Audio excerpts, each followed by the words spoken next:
톨스토이가 소개한 악마의 빵 한쪽이라는 러시아 농촌에서 전해오는 이야기가 있습니다. 어떤 마을에 아주 가난한 농부가 있었습니다. 그는 이른 아침부터 저녁까지 밭에서 열심히 일했습니다. 그리고 점심때가 되면 나무 밑에 놓아둔 빵 한 조각을 먹어요.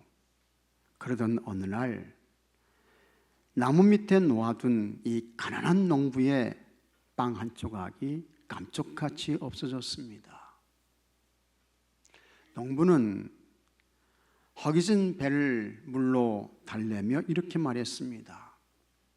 오늘 하루 굶는다고 죽지는 않겠지. 누군가 빵이 필요해서 가져갔을 거야. 그 사람이라도 잘 먹었으면 좋겠네.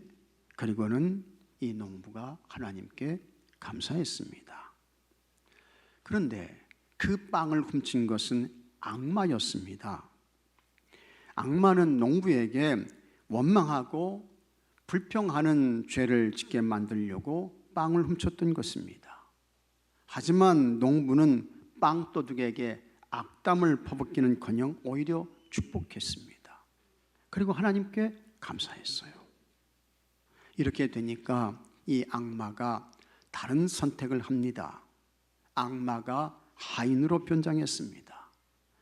농부의 농사가 잘 되겠습니다. 가뭄때에도 많은 것을 거두겠습니다. 홍수가 나도 풍년이 오게 했습니다. 악마는 농부가 곡식이 남게 되자 그것으로 술을 만들라고 했습니다. 그때 농부가 안 돼!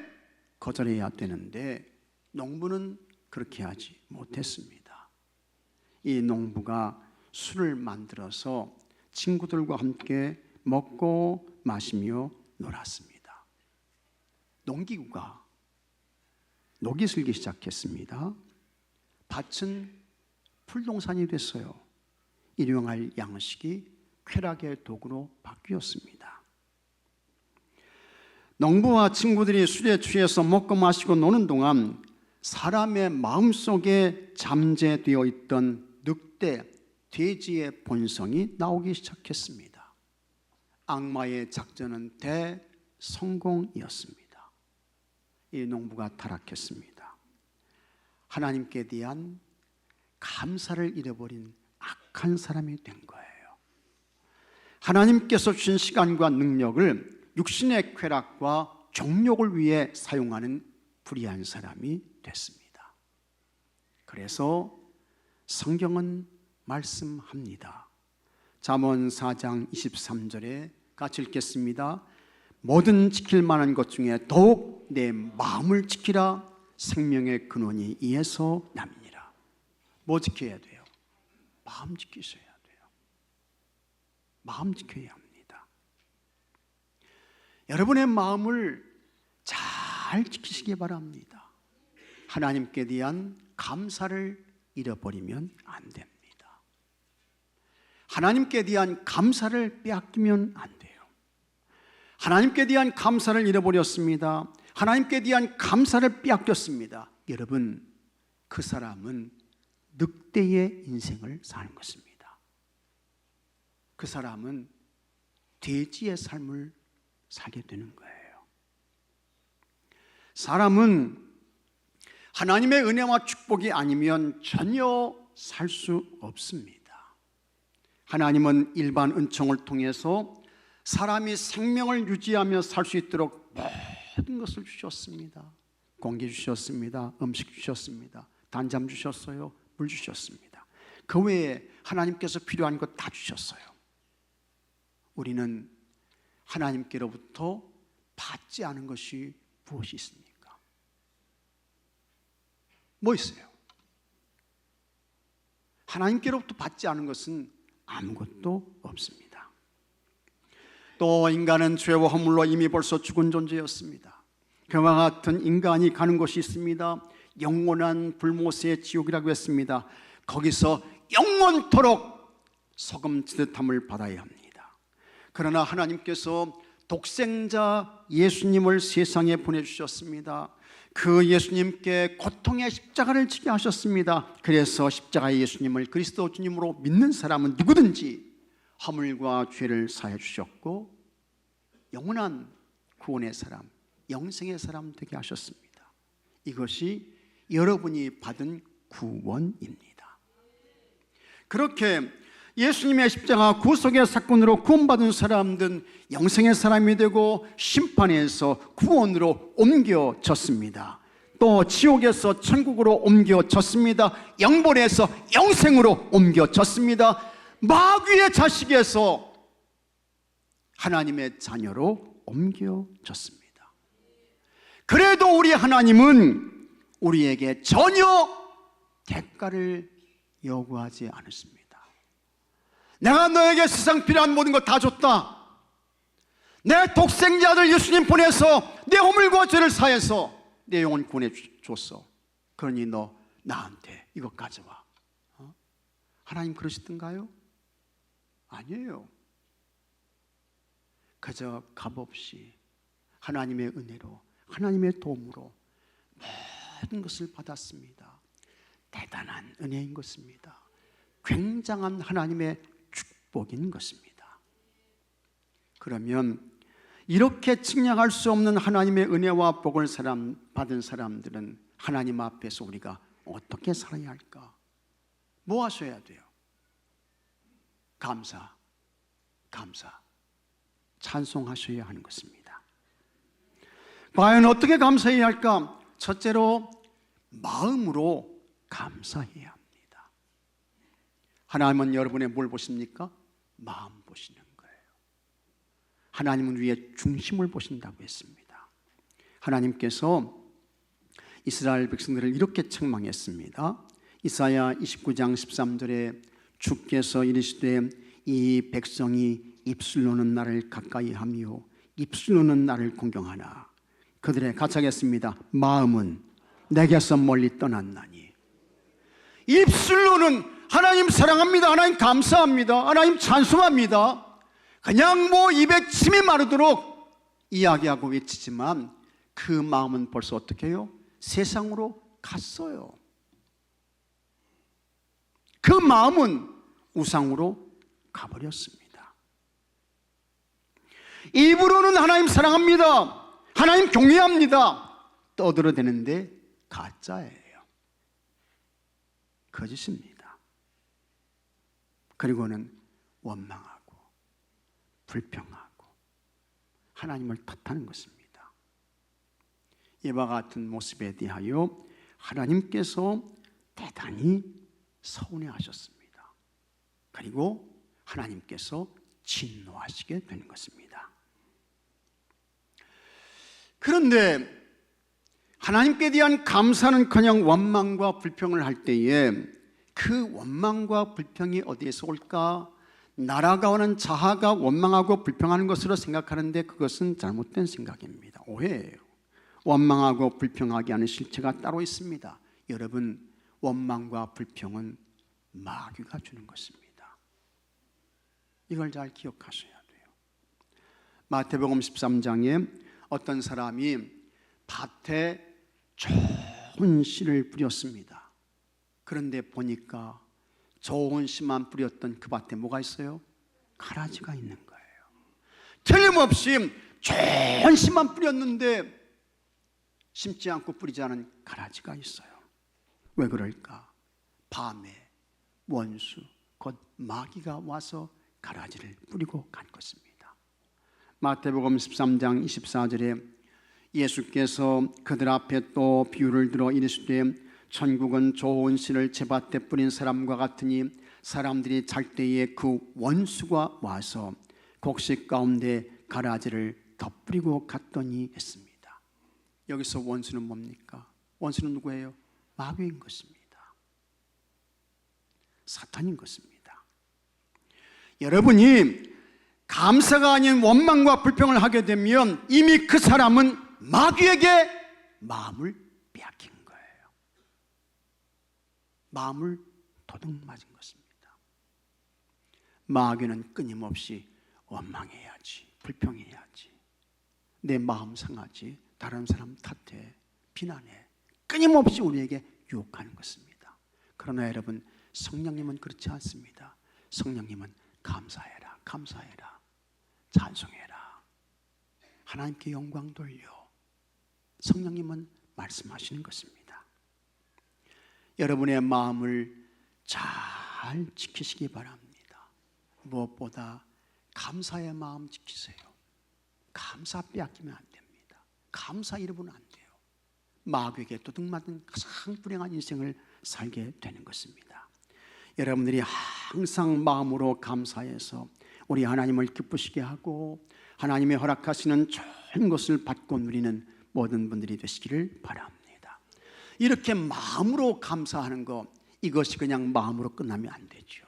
둘째로 입으로 감사해야 합니다. 우리 말에는 창조성이 있습니다. 우리 말에는 생산성이 있어요. 그래서 사람이 말한 대로 되는 것입니다. 때문에 여러분이 여러분의 입으로 하나님 감사합니다, 감사합니다 하면 여러분의 삶 속에 감사가 가득하게 되는 것입니다. 그리고 그 마음의 감사를 입으로 고백하고 시인하게 되면 여러분의 삶 속에 놀라운 엄청난 감사의 기적도 일어나게 되고 감사의 능력도 펼쳐지게 되는 것을 믿으시기 바랍니다. 마가복음 16장 46절 이하에 거짓 소경 바디메오의 이야기가 나옵니다. 이 바디메오가 예수님이 지나가신다는 소리를 듣고 큰 소리로 외쳤습니다. 마가복음 10장 47절에 다윗의 자손 예수여 나를 불쌍히 여기소서. 얼마나 큰 소리로 외쳤던데 사람들이 꾸짖으며 조용히 하라고 했습니다. 가만히 있으라고, 잠잠하라고 했습니다. 하지만 이 바디메오는 예수님이 지나가신다고 할 때에 그 예수님을 통해서 자기 인생의 문제를 해결받아야 돼요. 놓칠 수 없는 기회예요. 다시 올 수 없는 그와 같은 시간인 것입니다. 그래서 멈추지 않고 이 바디메오는 예수님을 크게 부르는 것입니다. 예수님께서 저 사람 데려와라, 저 사람 불러와 말씀하세요. 그리고는 예수님께서 이 거짓 소경 바디메오에게 묻는 것입니다. 내게 무엇을 하여 주기를 원하느냐? 너 뭘 원하니? 예수님께 물으세요. 그때 이 바디메오가 즉시 대답합니다. 선생님이여, 보기를 원하나이다. 대답하지요. 그때 예수님께서 그를 향해 말씀하십니다. 가라, 내 믿음이 너를 구원하였느니라. 그 순간 이 바디메오의 눈이 확 띄어지고 열려지게 되었던 것입니다. 바디메오가 자신의 입으로 선생님이요, 내가 보기를 원합니다, 보기를 원합니다, 입으로 말했습니다. 그랬더니 예수님께서 그의 믿음을 칭찬하셨고 바디메오가 말한 그대로 된 줄로 믿으시기 바랍니다. 여러분이 입으로 하나님 감사합니다, 감사합니다, 감사합니다 하면 정말 감사가 넘치게 되는 거예요. 입으로 감사를 고백하는 사람은 감사의 삶을 살게 되는 것입니다. 그리고 감사를 말하게 되면 감사의 기적이 일어나요. 하루에 여러분 10,000번 이상 감사하게 되면 여러분 몸의 질병도 다 없어진다는 거예요. 암도 소멸된다는 거예요. 10,000번 이상 감사하면. 감사가 그렇게 능력이 있어요. 감사의 고백이 그렇게 힘이 있는 거예요. 마음의 감사를 입으로 고백하며 시인하고 표현해서 바디메오의 기적과 은혜가 여러분들에게도 있게 되기를 주의 이름으로 축복합니다. 셋째로 예물을 드리며 감사해야 합니다. 마음으로 감사해야지, 입으로 감사해야지. 거기서 끝나면 그거는 절반의 감사도 안 되는 거예요. 예물을 드리며 감사하셔야 합니다. 누가복음 21장에 예수님께서 사람들이 헌금을 드리는 것을 보셨습니다. 거기에는 부자도 있었고 아주 가난한 그와 같은 여인도 있었습니다. 이 부자가 헌금 드렸어요. 그 다음에 가난한 이 여성분도 이제 헌금을 드립니다. 그때 예수님께서 그 모습을 보시고 이렇게 말씀하십니다. 누가복음 21장 3절에 내가 참으로 너에게 말하노니, 예수님께서 어떻게 말씀하신다고요? 참으로. 다른 곳에서는 내가 진실로 진실로 너에게 말하노니 이렇게 이제 나오는데, 여기 누가복음에서는 내가 참으로 너에게 말한다, 이렇게 이제 말씀하십니다. 그러면서 이 가난한 과부가 다른 모든 사람보다 많이 넣었도다. 저들은 풍족한 중에서 헌금을 넣었거니와 이 과부는 그 가난한 중에서 자기가 가지고 있는 생활비 전부를 넣었느니라. 예수님이 모르시는 게 아니에요. 다 아시는 거예요. 그런데 예수님께서 아주 가난한 처지에서 생활비 전부를 하나님께 바친 이 여인을 칭찬하십니다. 근데 이 여성은요, 남편이 없어요. 혼자 사는 분이야. 인생이 힘들죠. 고단해요. 피곤해요. 그런데 보니까 자기의 가지고 있는 모든 것을 하나님께 다 바치는 거예요. 예수님이 그 모습을 보시고 이 여인의 헌금을 칭찬하셨습니다. 여기에 아주 중요한 영적 교훈이 있습니다. 여러분, 우리 하나님은 최선을 다한 제물, 힘을 다해 바친 예물, 그 예물을 기쁘게 받으시는 것을 믿으시기 바랍니다. 그러면 이 가난한 여인이 생활비 전부를 바쳤으니 어떻게 살아갈까? 어떻게 살아가야 돼요? 걱정이죠.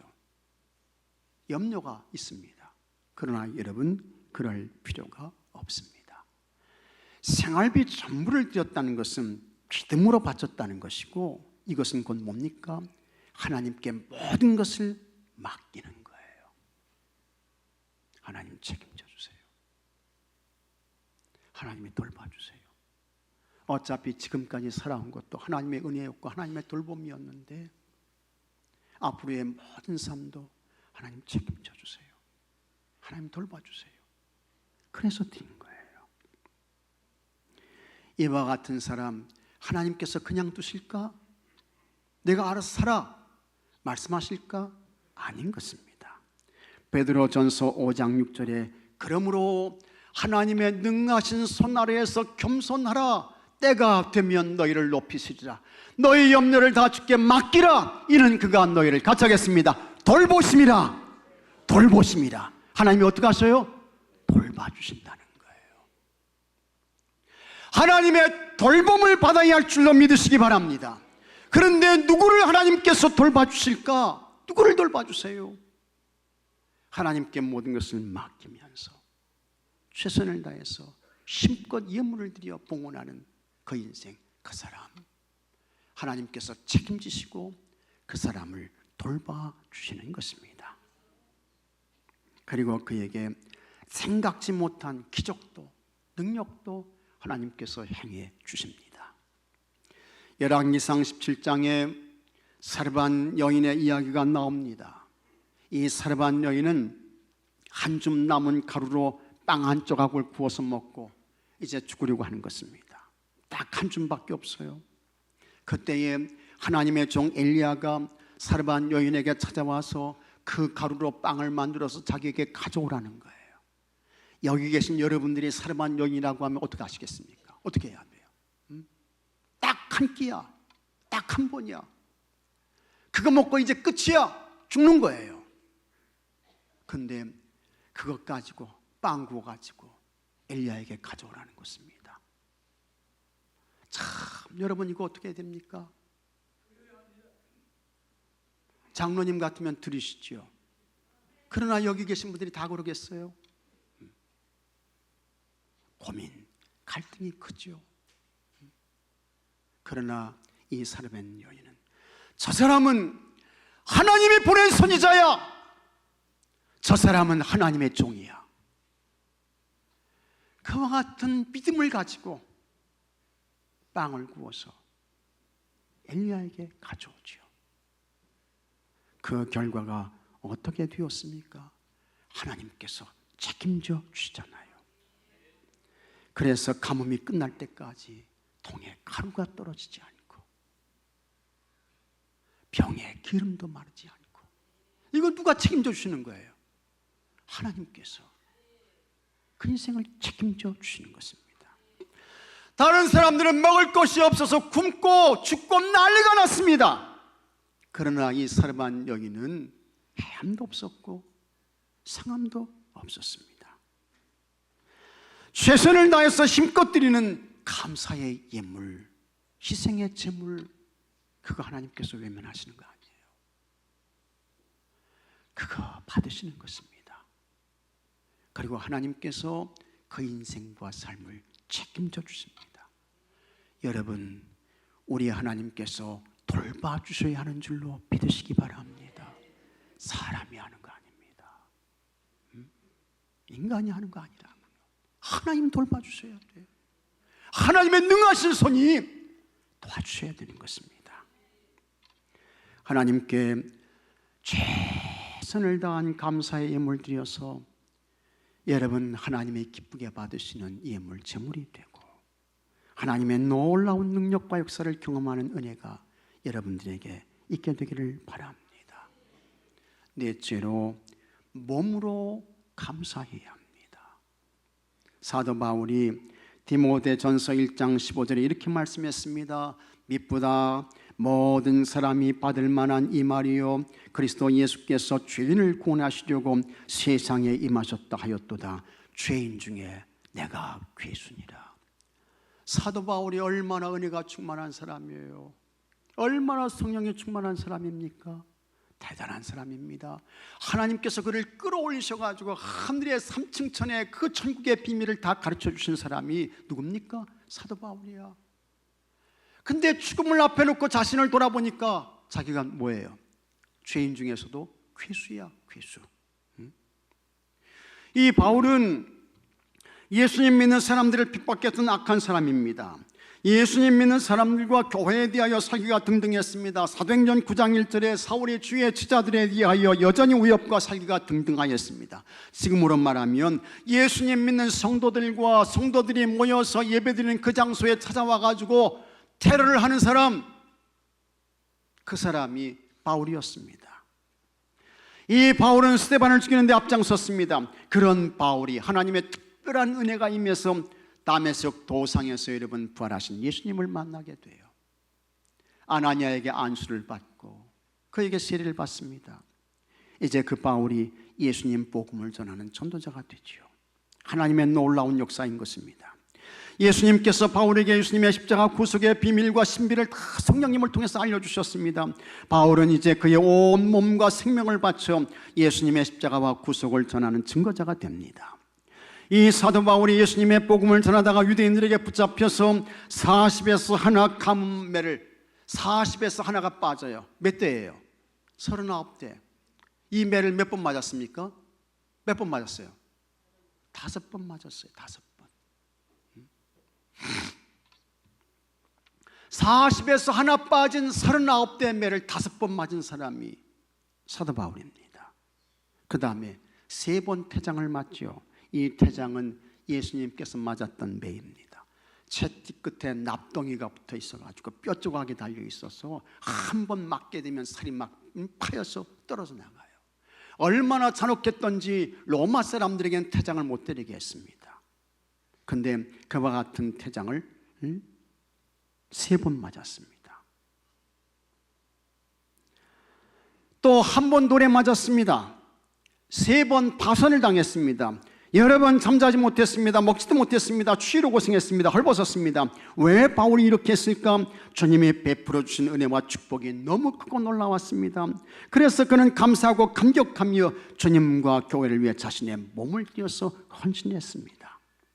그러나 바울은 이렇게 한 것도 주님의 은혜와 사랑에 비교하게 되면 충분해요, 부족해요? 부족한 거예요. 부족해. 아무것도 아니야. 하나님이 나에게 베풀어 주신 은혜와 사랑을 생각하면 뭐 5번 퇴장, 3번 퇴장 맞고 5번 매 맞고 헐벗고 굶주리고 이게 아무것도 아닌 거예요. 그래서 바울이 디모데후서 4장 6절의 다음과 같이 말합니다. 전제와 같이 내가 벌써 부어지고 나의 떠날 시각이 가까웠도다. 이 사도 바울은 마지막 그의 죽음까지 자기의 몸을 하나님께 거룩한 제사로 드려지기를 소원했던 것입니다. 여러분은 주님께 받은 은혜와 사랑에 대하여 무엇을 하고 있습니까? 뭐 하세요? 건강 주셨습니다. 시간 주셨습니다. 물질 주셨습니다. 가정 주셨습니다. 각각에 필요한 거 다 주셨어요. 주님 위해서 뭐 하십니까? 여러분의 몸을 들여서 하시는 게 뭐예요? 우리가 하나님 앞에 설 때에 하나님 나라 천국에 2개의 책이 있습니다. 하나는 생명의 책, 하나는 무슨 책? 기록의 책. 내가 주님과 교회를 위해 행한 모든 것들이 그 기록의 책에 담겨져 있어요. 내가 하나님의 부름을 받아 주님 앞에 섰을 때 우리 주님께서 그 기록의 책을 딱 펼치십니다. 그런데 그 기록의 내용이 아무것도 없어. 백지야. 하나님 말씀하실 거예요. 내가 너에게 건강 주지 않았냐? 시간 주지 않았냐? 물질 주지 않았냐? 능력 주지 않았냐? 너 그거 가지고 뭐 했냐? 그저 자기를 위해서 한 것밖에 없어. 그때에 고개를 푹 숙이면서 할 말이 없어요.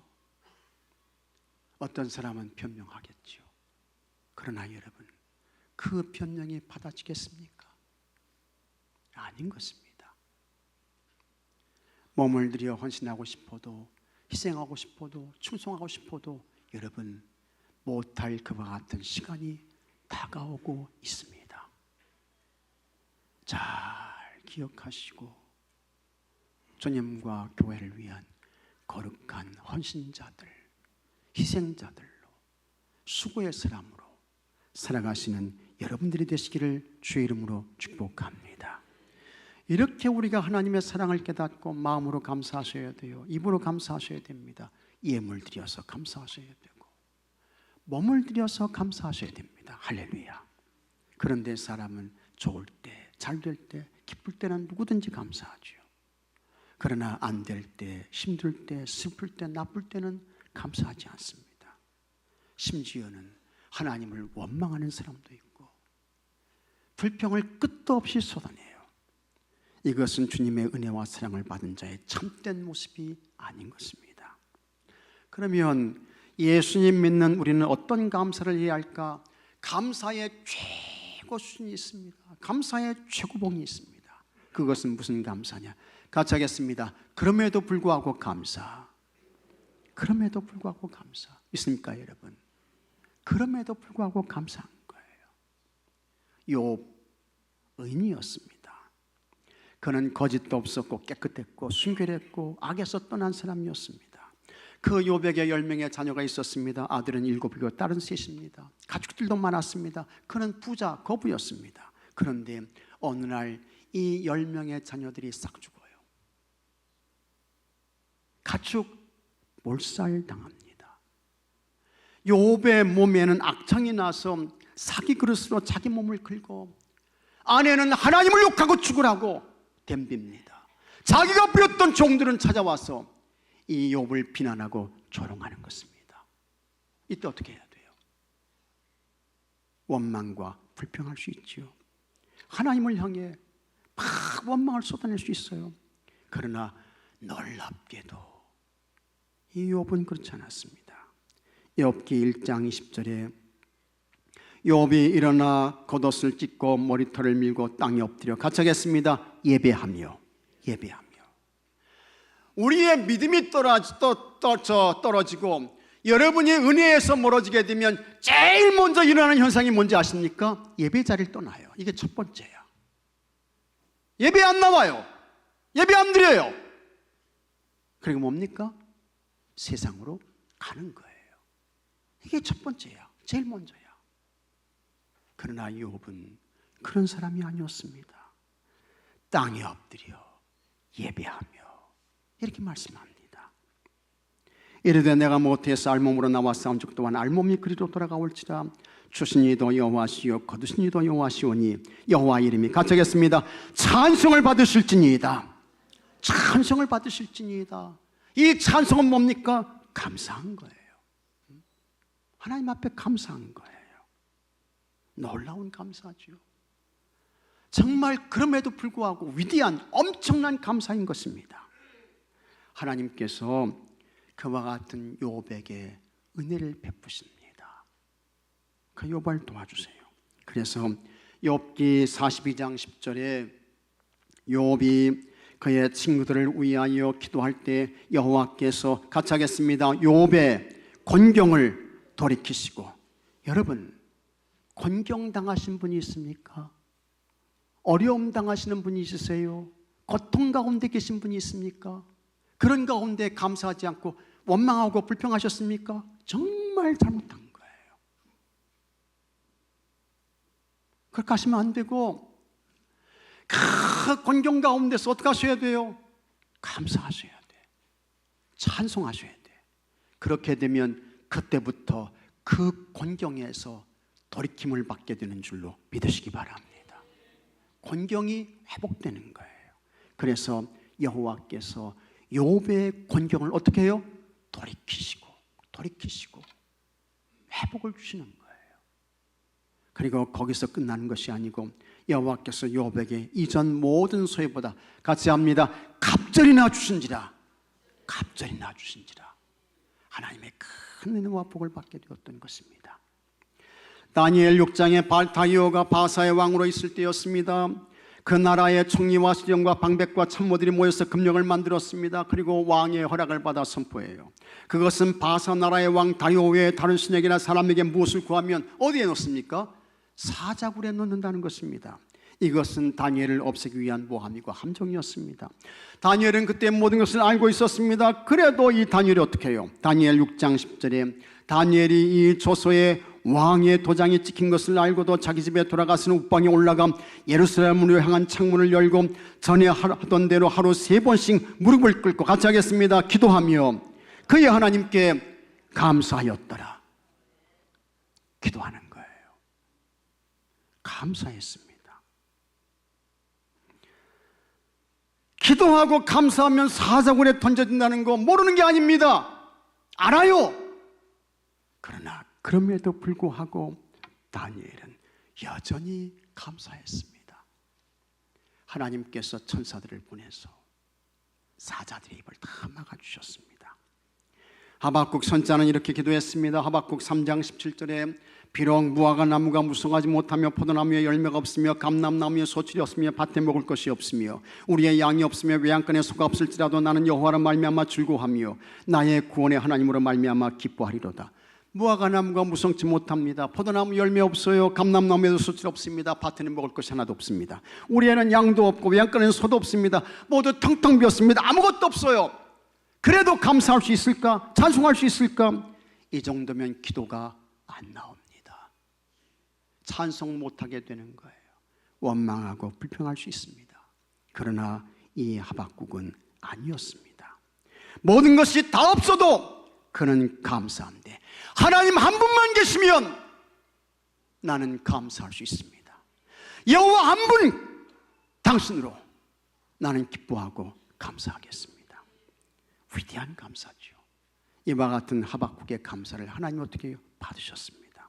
그래서 하나님께서 그에게 힘이 되어 주셨습니다. 그의 발을 사슴 같게 하셨습니다. 그를 높은 곳에 세워주셨습니다.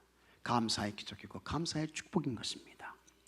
마태복음 26장에 예수님께서 제자들과 함께 유월절 만찬을 하셨습니다. 예수님께서 마지막으로 제자들과 식사를 하시고 이제 이거 끝나면 예수님 죽으시는 거예요. 십자가에서 피 흘리며 죽으셔야 돼요.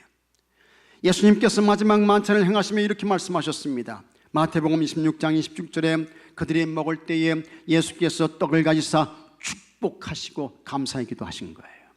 떼어 제자들에게 주시며 이르시되 받아서 먹으라, 이것은 내 몸이라. 그 다음에 27절에는 또 잔을 가지사 감사 기도하시고 그들에게 주시며 이르시되 너희가 다 이것을 마시라, 이것은 죄사함을 얻게 하려고 많은 사람을 위하여 흘리는 바 나의 피 곧 언약의 피니라.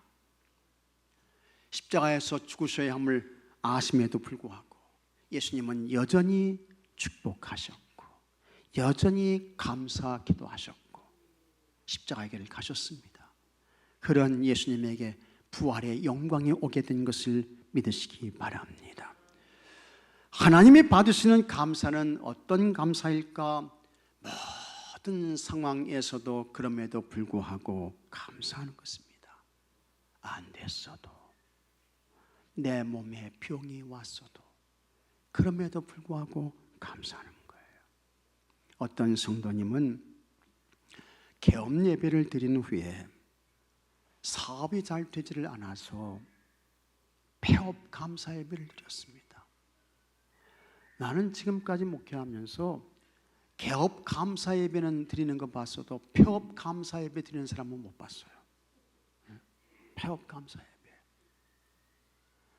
그런데 그 감사 예배를 통해서 깨닫는 게 있습니다. 깨달은 게 있어요. 아, 하나님께서 주셔야 되는구나.